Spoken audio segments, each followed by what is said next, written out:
அருமையான வார்த்தை, சிந்திக்க, செயல்பட, வெற்றியாய் வாழ.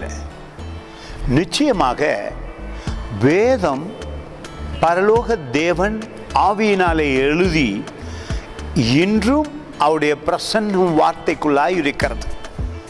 பாருங்கள், சீடர்கள் 5000 பேருக்கு உணவளிக்கும் அந்த அதிசயத்தில் கிட்டத்தட்ட 12000 பேருக்கு மேல் என்று சொல்லுகிறார்கள்.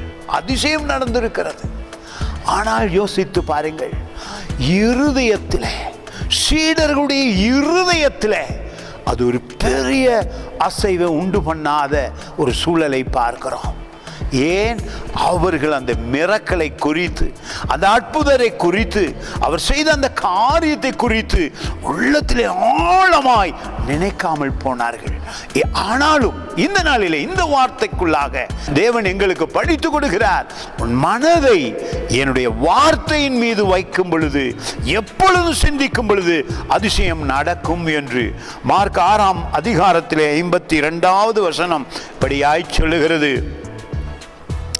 அவர்களுடைய இருதயம் கடினம் உள்ளதாய் இருந்தபடியினால் அப்பங்களை குறித்து அவர்கள் உணராமற் போனார்கள். உணரும் இருதயம். கண்ணிருந்தும் குருடர்களாயிருக்கிறார்கள், காதிருந்தும் செவிடர்களாயிருக்கிறார்கள், வாய் இருந்தும் ஊமையர்களாயிருக்கிறார்கள். உள்ளம் இருக்கிறது, ஆனால் உணராமல் இருக்கிறார்கள். இதுதான் தேவன் இந்த நாளில் நமக்கு சொல்லுகிறார்.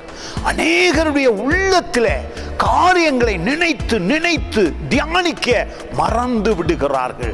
தேவன் அவ்வளவு அதிசயம் செய்திருக்கிறார். இந்த நாளிலே மீண்டும் மீண்டும் அவருடைய வார்த்தையை நினைத்து அதிசயங்களை காணுங்கள்.